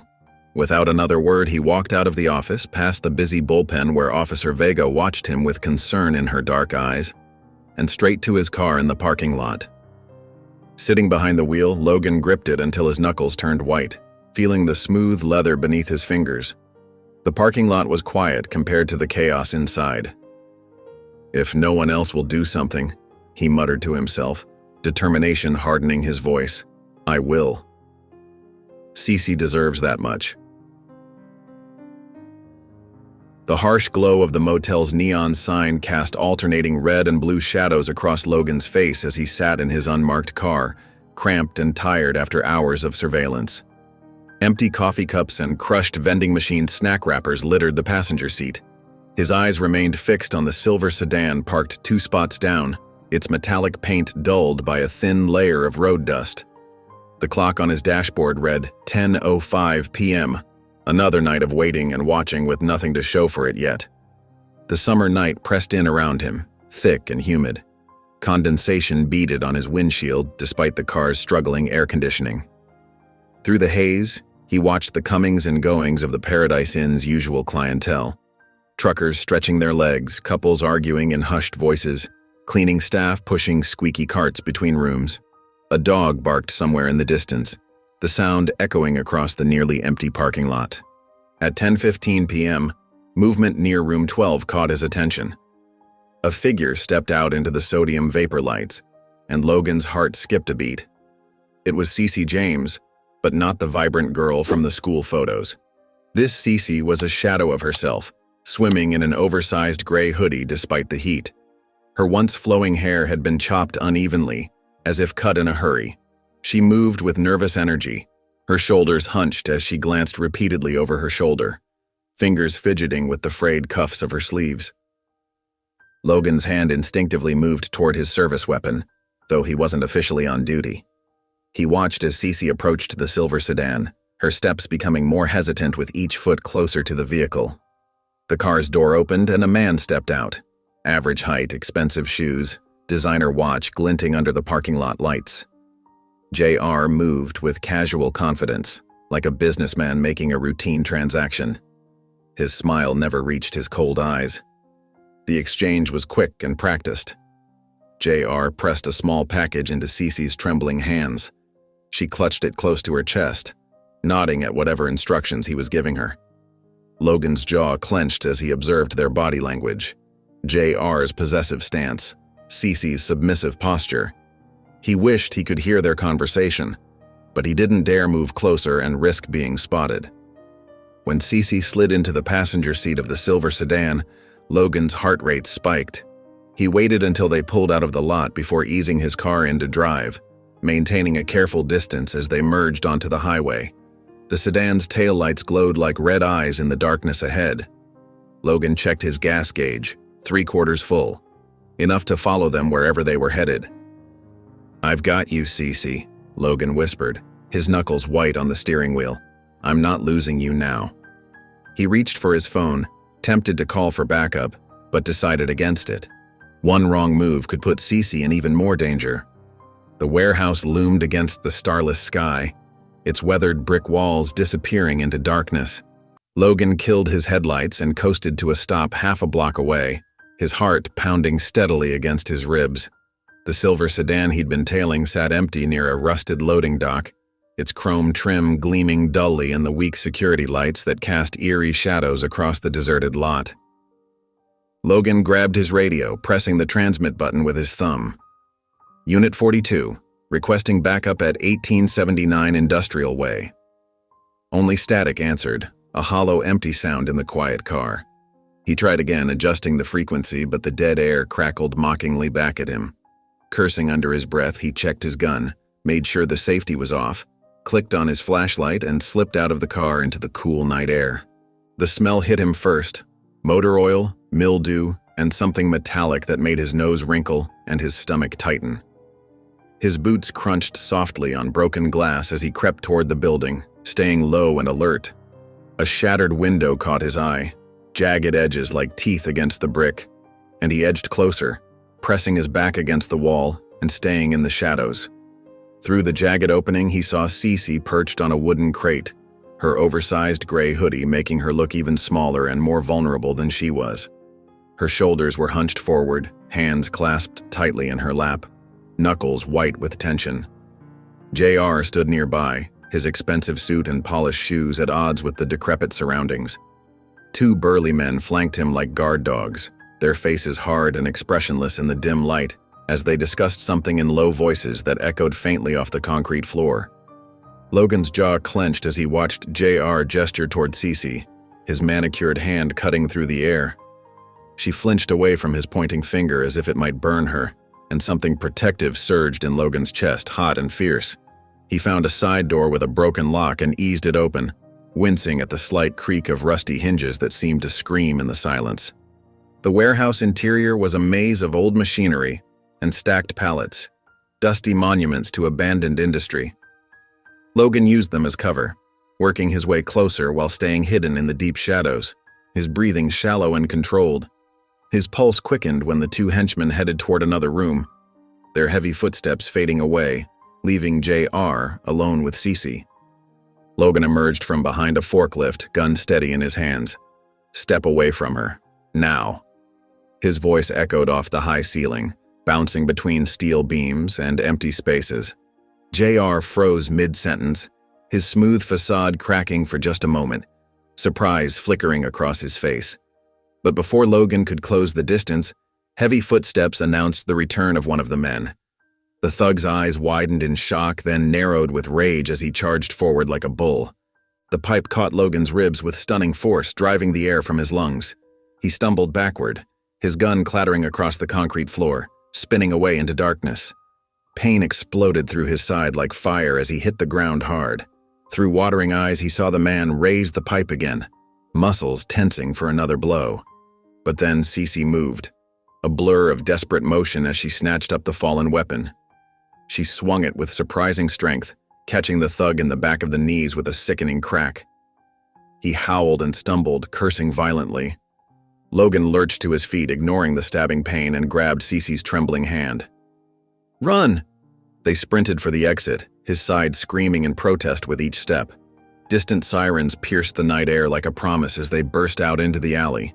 Logan made it 3 more steps before his legs gave out from under him, and he slumped heavily against his car, warm blood seeping between his fingers where they clutched his throbbing ribs. The fluorescent lights buzzed softly overhead as Logan's eyes fluttered open. His mouth felt dry as sandpaper, and a dull ache pulsed beneath the tight bandage wrapped around his ribs. The sterile hospital room came into focus slowly, pale blue walls, beeping monitors, and a cheerful vase of yellow daisies brightening the otherwise clinical bedside table. A small card propped against the flowers had Marisol's neat handwriting. "Get well soon, hero." The simple message made his heart squeeze. Logan winced as he tried to push himself up into a sitting position. His muscles protested fiercely, reminding him of every punch and blow from the brutal fight in the warehouse. But the pain felt distant and muffled through the haze of whatever medication dripped steadily through his IV, creating a bubble between him and reality. The door opened with a soft click that echoed in the quiet room, and a man in a crisp, dark suit entered. His face was stern, his posture rigid as steel. "Officer Miles, I'm Agent Harper from Internal Affairs." He pulled up a chair but didn't sit, deliberately looming over Logan's bed instead like a storm cloud. "We need to discuss the events of last night." "Cece?" Logan said immediately, his voice hoarse and scratchy. "Is she safe?" "Miss James is in protective custody," Harper replied flatly, without a hint of compassion. "But that's not why I'm here. You violated multiple department protocols. No backup, no warrant, no official investigation. You endangered yourself and others with an unauthorized operation that's now made headlines across 3 counties. Logan's jaw tightened, a spark of defiance lighting through the fog of medication. "There wasn't time for red tape. Nobody was listening when I tried. That girl needed help right then." "Save it," Harper cut him off with a dismissive wave. "Your badge and service weapon are suspended pending a full review. You're lucky you're not being charged with interfering in an ongoing federal investigation." "Federal investigation?" Logan's head spun with confusion. "There wasn't any investigation. That's why I had to. Your actions compromised months of surveillance on JR's operation." Harper's voice was cold as winter. "He escaped in the chaos you created. All that work, gone because you couldn't follow procedure." Before Logan could respond, there was a gentle knock that somehow cut through the tension. The door opened, and Cece peeked in hesitantly. She looked different in clean clothes, her face scrubbed free of makeup, younger and somehow both more vulnerable and stronger. She carried a piece of paper, carefully folded between her fingers like something precious. "Just a minute," she said softly, stepping inside with quiet determination. She placed the paper on Logan's bed, a detailed pencil drawing of a sunflower, each petal lovingly rendered. "Thank you," she whispered, her eyes saying everything her words couldn't, then let the waiting social worker lead her away. After Harper left with his cloud of disapproval, Logan lay back against the thin hospital pillows. His badge was gone. His career might be over. His future uncertain. But the image of Cece's face, finally free, finally safe, stayed with him like a beacon. He stared at the water-stained ceiling tiles and whispered into the quiet room. It was worth it. The night wrapped around Edna's small house like a thick blanket, broken only by the distant glow of streetlights and the occasional passing car. Edna stood at her kitchen window, dish towel still in hand, peering out into the darkness. Something had caught her attention. A scraping sound, maybe footsteps on gravel. But the yard remained still, shadows stretching across patchy grass and broken concrete. The wind rustled through the overgrown bushes, making shapes dance and sway in ways that made her nervous. Lord, this neighborhood ain't what it used to be, she muttered, double-checking the deadbolt on the front door. Her arthritic fingers traced the worn brass, making sure it was secure. The house creaked and settled around her, familiar sounds that tonight felt somehow menacing. She shivered, despite the warmth of the kitchen, a chill that came from somewhere deeper than the night air. In her small bedroom, Aaliyah slept fitfully, her Hello Kitty backpack clutched tight against her chest like armor. The pink fabric was worn now, smudged with dirt and worry. The once bright whiskers were faded, but still it was her most precious possession. Her dreams were uneasy, filled with shadows and whispered warnings that chased her through dark corridors she couldn't escape. Tap, tap. The sound was so faint it might have been imagination. Aaliyah's eyes snapped open, her heart already racing. She lay perfectly still, listening intently as her grandmother's footsteps creaked in the hallway. The sound of Grandma Edna moving around usually brought comfort, but tonight it only heightened her fear. Tap. This time there was no mistaking it. Something, or someone, was at her window. Aaliyah pulled her knees up to her chest, making herself as small as possible. The tapping stopped, leaving only the sound of her own shallow breathing. Her fingers dug into the worn fabric of her pajama pants as she stared wide-eyed at the curtains. The crash came without warning, an explosion of glass and splintering wood from the front of the house. Edna's startled cry echoed through the halls. Aaliyah bolted upright as her grandmother burst into the room, her face tight with fear, her nightgown fluttering around her thin ankles. "Child, what's happening?" Edna demanded, but her voice trembled. Her hands shook as she reached for Aaliyah in the darkness. Aaliyah's response came as barely more than a whisper. "It's him." She couldn't say more. Her small hands gripped the backpack straps until her knuckles went white. The terror in her eyes spoke volumes that her words couldn't express. With shaking fingers, Edna pulled out her phone and dialed Logan's number. He answered on the second ring, voice thick with interrupted sleep but immediately alert when he heard the fear in Edna's voice. The connection crackled, but his promise to come right away was clear and firm. Minutes later, Logan's car screeched to a halt outside. He was wearing sweatpants and an inside-out t-shirt, badge clipped hastily to his waistband. His hair stuck up at odd angles, but his eyes were sharp and focused. The shattered window gaped like a wound in the front of the house. Glass crunched under his feet as he approached, his hand hovering near his service weapon. The note lay among the shards, tied with rough twine to a jagged piece of concrete. Under the harsh glare of the porch light, Logan read the 3 words scrawled in messy black ink. "You're next." The threat was unmistakable, the handwriting angry and pressed deep into the paper. His jaw clenched as he looked up at Edna and Aaliyah huddled in the doorway. The grandmother's arm wrapped protectively around the child's thin shoulders. "Pack what you need," he said firmly. "We're leaving." His tone left no room for argument, only the promise of protection. The broken glass glinted under the harsh living room light as Logan stood in Edna's house, turning the threatening note over in his hands. The paper was cheap, the writing hurried but deliberate, with letters pressed so hard they nearly tore through in places. Aaliyah hugged her backpack close to her chest, her small frame nearly disappearing behind it. Her eyes never left the shattered window, tracking the jagged edges as if expecting something else to come flying through at any moment. Edna paced in the corner, her arms crossed tightly, house slippers shuffling against the worn carpet. The soft, scraping sound filled the tense silence between them. "This ain't right," she muttered, shaking her head. "None of this is right. First they take my CC, now this."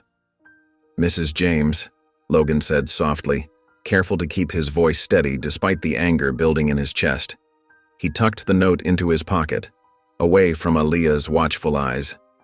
You can't stay here tonight. Neither of you can. He gestured to the broken glass scattered across the floor, the crude note with its ugly promises. Whoever did this, they're escalating. First Cece, now this. I can't risk anything else happening. And where you expect us to go? Edna's voice cracked slightly, her weathered hands trembling. This is all we got. Every penny I have is tied up in these four walls. I can call in some favors, find you somewhere safe to… Ain't no favors left in my life. Edna cut him off sharply, years of disappointment etched in the lines of her face. Her eyes softened as she looked at Aaliyah, who hadn't spoken a word since they'd discovered the broken window. Just keep her safe. That's all that matters now. My baby girl is already gone. I can't lose another. Logan nodded, understanding the weight of the trust being placed in him. The responsibility settled on his shoulders like a physical burden. He helped Aaliyah gather a few essential items, while Edna packed a small bag of her own, moving with the slow deliberation of someone leaving home without knowing when they'd return. The house creaked and settled around them as they worked, every sound making them pause and listen, heads turning toward each unexpected noise. They loaded into Logan's old sedan, the engine turning over with a tired groan that matched how they all felt. Aaliyah sat in the back seat, her sketchpad open to the sunflower drawing she'd been working on for days. She traced the bright yellow petals with her finger as they drove through the dark streets, leaving the only home she'd known behind, the headlights cutting through the night like uncertain promises. 3 towns and 2 hours later, Logan pulled into a small motel off the highway. The neon vacancy sign buzzed weakly, letters flickering in and out, casting strange shadows across the empty parking lot. He checked them in under false names, paying cash and keeping his badge hidden, leading Aaliyah to a room at the far end of the building where they could see anyone approaching. The room was clean but worn, faded wallpaper curling at the seams, thin carpet that had seen better decades, a small TV bolted to the wall that probably still had rabbit ears hidden somewhere. Aaliyah climbed onto one of the beds, her backpack never leaving her side, clutched like a lifeline to a world that made sense. She fell asleep almost immediately, exhaustion finally winning out over fear, her small face relaxing for the first time all night. Logan settled into the room's only chair, his body aching from tension that had built up over hours. He watched Aaliyah sleep, her small form rising and falling with each breath, innocent and vulnerable in a world that had already taken too much from her. Just one step ahead, he muttered, rubbing his temples where a headache was forming. That's all we need to be.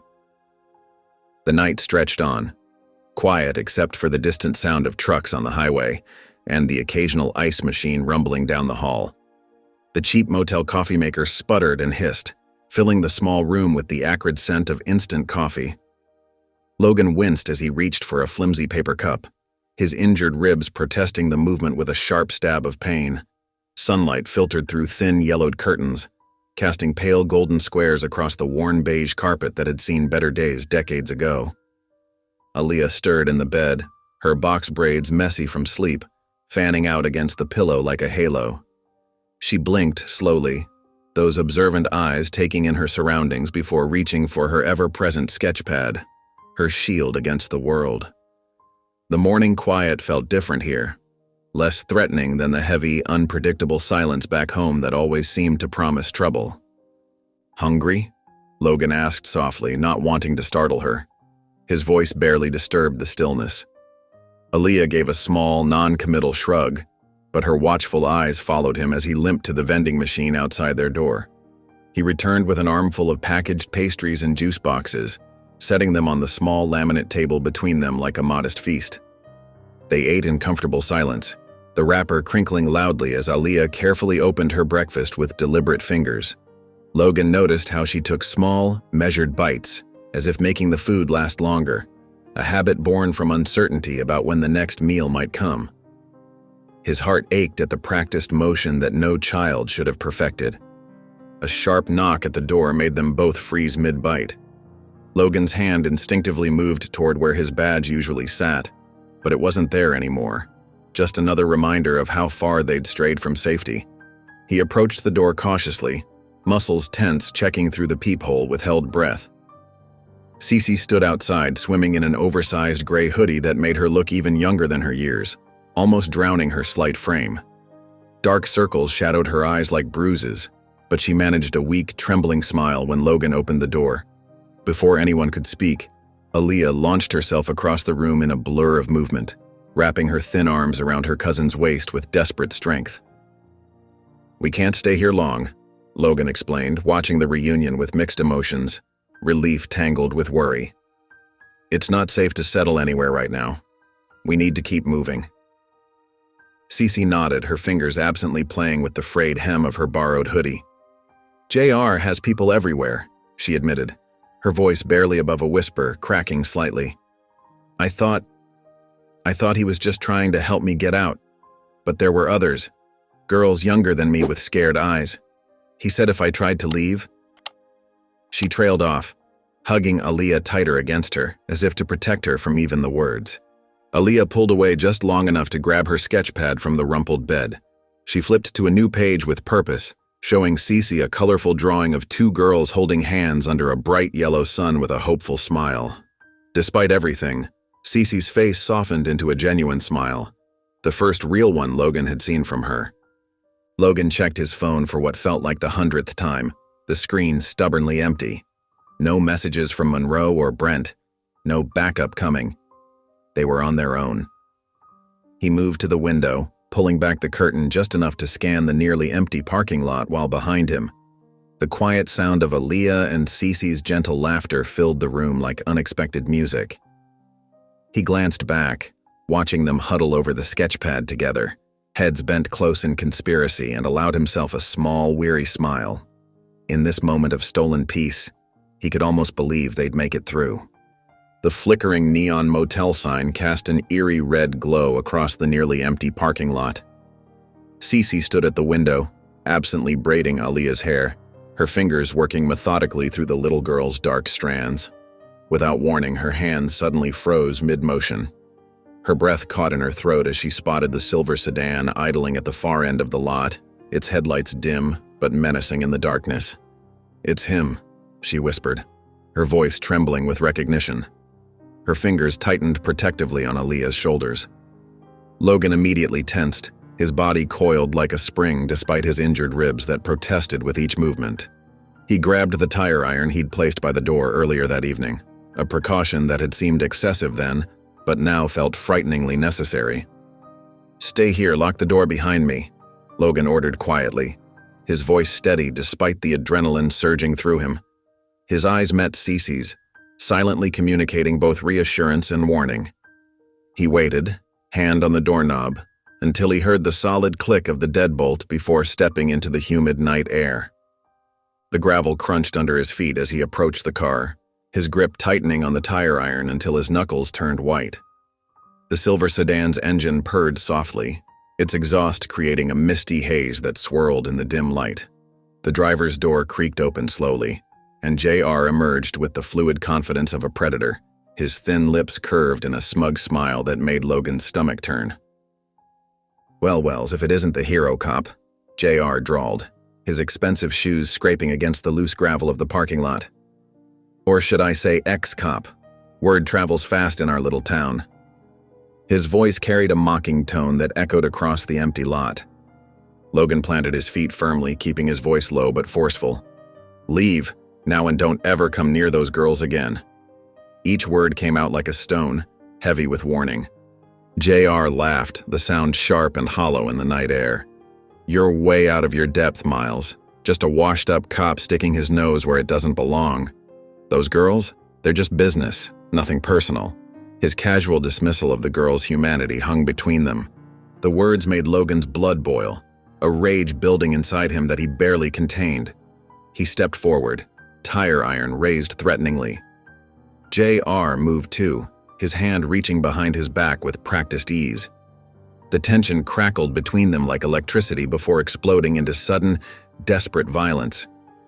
Inside the motel room, Cece's trembling fingers dialed 911, her voice a hushed whisper as she reported their location. Aaliyah pressed against her side, small fingers clutching Cece's shirt, both watching through the window with wide, frightened eyes as Logan and JR grappled violently in the parking lot. Sirens wailed in the distance, growing louder with each passing second. State police cruisers flooded the lot with blinding lights, cutting through the darkness as officers emerged with weapons drawn. JR's smug confidence crumbled visibly as he raised his hands, suddenly surrounded by armed officers shouting commands. Cece stepped outside, her chin lifted despite her fear, her voice stronger than it had been in weeks as she pointed directly at JR. "That's him.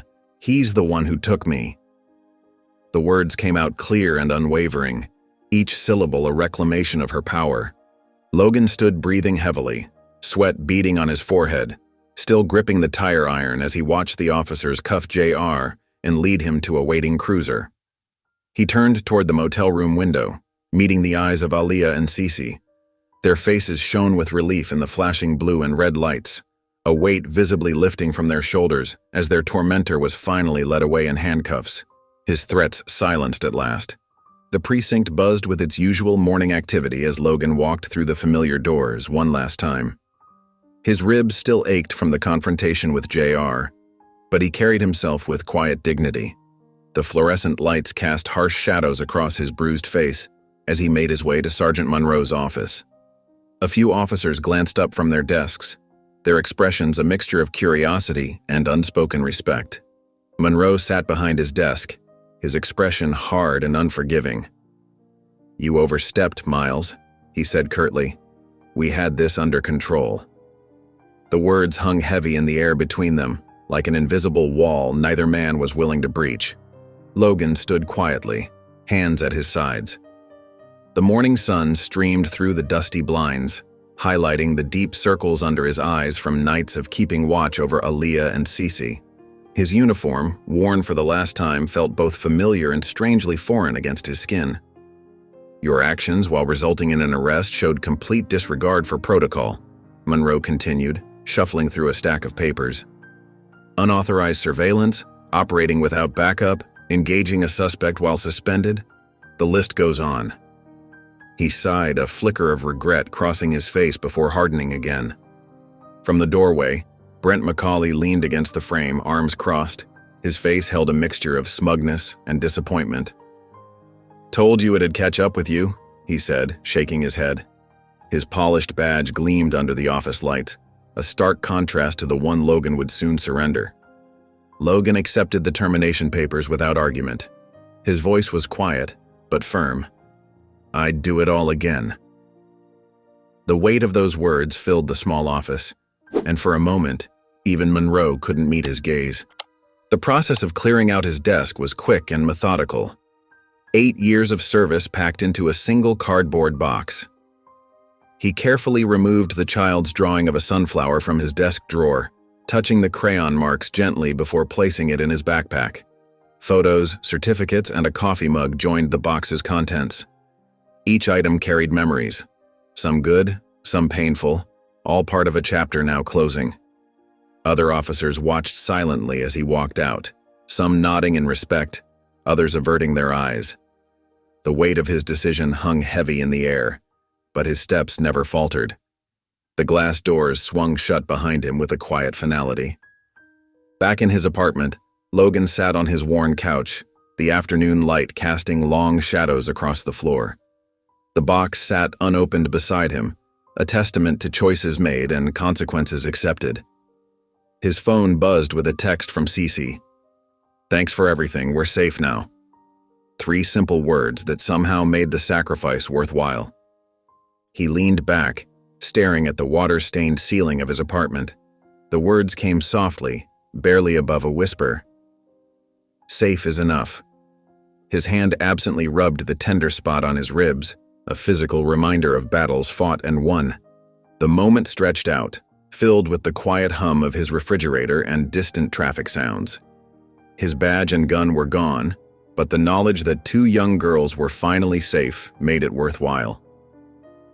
The sunflower drawing peeked out from his backpack, a reminder that sometimes doing the right thing meant breaking the rules. In the fading light, Logan found a peace he hadn't expected, the kind that comes only from following your conscience, whatever the cost. The marble halls of the county courthouse echoed with determined footsteps as Logan made his way to the main courtroom. His police badge was gone, surrendered during his suspension, but his sense of purpose remained firmly intact. The aged wooden benches creaked under his weight as he settled into his seat in the gallery, and Aaliyah's small, warm hand found his immediately, clinging to him like an anchor in stormy waters. Cece approached the witness stand with measured steps, her shoulders squared despite the obvious nervousness that showed in her fidgeting hands. She wore a simple blue dress with a white collar that made her look younger than her 16 years. As she raised her right hand to take the oath, Logan noticed her fingers trembling slightly, like leaves in a gentle breeze. "Please state your name for the record," the prosecutor said gently, her voice calm and reassuring. "Cecilia Marie James," Cece replied, her voice barely above a whisper, fragile as spun glass. The microphone caught and carried her soft words across the hushed courtroom, where every ear strained to listen. The questioning began slowly, carefully establishing the timeline of events. Cece's voice grew stronger with each answer, finding its foundation as she described how JR had first contacted her online, how he'd promised her a modeling career and a better life, how he'd methodically isolated her from everyone she loved. Each painful word seemed to lift a heavy weight from her slender shoulders, like stones being removed one by one. JR sat stiffly at the defense table in an ill-fitting gray suit, his previous smugness replaced by a tightness around his eyes and a muscle twitching in his jaw.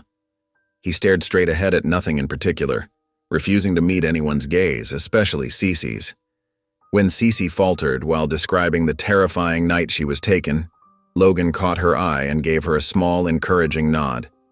She drew a deep, shuddering breath and continued, her courage visibly returning. The prosecutor methodically presented the overwhelming evidence, screenshots of manipulative messages promising fame and fortune, precise location data from JR's phone, placing him at every critical location, the inappropriate photos he'd sent to groom Cece, and the heartbreaking testimonies from the two young girls rescued at the street fair. The defense attorney's repeated attempts to discredit the evidence felt hollow and increasingly desperate, like someone trying to bail out a sinking ship with a teacup. Aaliyah squeezed Logan's hand tightly. "Is it over now?" she whispered, her eyes wide with a mixture of hope and lingering fear. "Almost," Logan replied softly, giving her small hand a gentle, reassuring squeeze back. "Just a little longer." The jury filed out for deliberations, 12 ordinary people carrying an extraordinary responsibility. 3 agonizing hours crawled by as everyone waited in tense silence. Logan bought Aaliyah a turkey sandwich and apple juice from the courthouse cafeteria, but neither of them had much appetite, their stomachs too knotted with anticipation. When the jury finally returned, the tension in the courtroom was so palpable it seemed to crackle in the air like electricity. The judge called for order with 3 sharp raps of his gavel, and the forewoman stood, clutching a slip of paper in her hands. "On all counts, we find the defendant guilty," she announced clearly.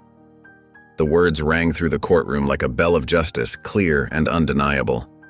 Cece's shoulders slumped in visible relief, tears streaming freely down her face as months of fear finally found release. Aaliyah looked up at Logan, her dark eyes shining with gratitude and something deeper that looked remarkably like peace.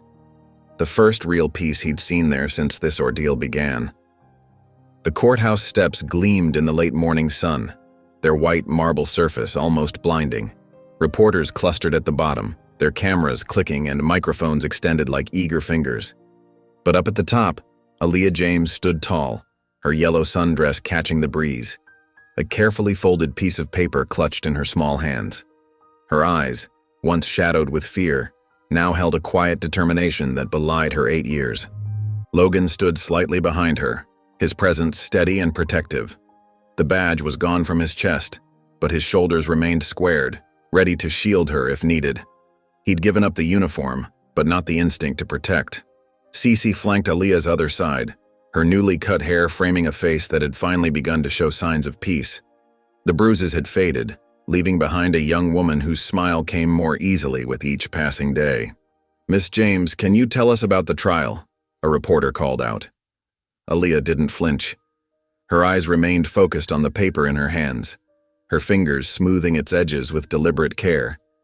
She took a deep breath, her chest rising and falling once before she looked up. When she began to read, her voice carried across the steps with unexpected strength. The crowd's chatter died away, drawn in by the quiet power of her words. One word, that's all it took. Not a scream, not a shout, but a whisper. One word to bring it all to light. And now we stand here, in the sun, knowing that whispers can break chains. The silence that followed felt sacred. Even the most hardened reporters lowered their cameras, touched by the raw truth in a child's poetry. A few dabbed at their eyes, pretending it was just the glare of the sun. Aaliyah folded the paper with careful precision, each crease exact before making her way down the sun-warmed steps, her head held high in a way it hadn't been when Logan first met her. She paused before Logan, reaching into her pocket to withdraw a small medal, bronze and modest, given to her by one of the jurors after the verdict. "This is yours," she said simply, pressing it into his palm. "For being brave when nobody else would." Her small fingers lingered against his for a moment, a touch that conveyed more gratitude than words ever could. Cece stepped forward then, wrapping her arms around Logan in a fierce hug. "Thank you," she whispered, her voice thick with emotion, "for not giving up when everyone else did." Her words carried the weight of all they'd been through, the fear, the uncertainty, the moments when hope seemed impossible. Logan's smile was gentle as he slipped the medal into his pocket. The weight of it felt right somehow, not as validation, but as a reminder of what truth and courage could accomplish, what one person willing to listen could set in motion. He watched as the girls walked toward the waiting car, their shadows growing longer in the bright midday sun. The crowd of reporters parted instinctively, creating a path for them. Their questions faded to respectful murmurs. Logan stepped back, letting himself fade into the background of the moment. "You're safe now," he murmured, more to himself than anyone else. "That's what matters." And in his heart, he knew that sometimes justice wasn't about badges or courtrooms, but about making sure the right voices were finally heard. If you enjoyed the story of Logan, I handpicked this next story that you will enjoy. Please don't miss this one. Click here to watch it. Click here to watch it.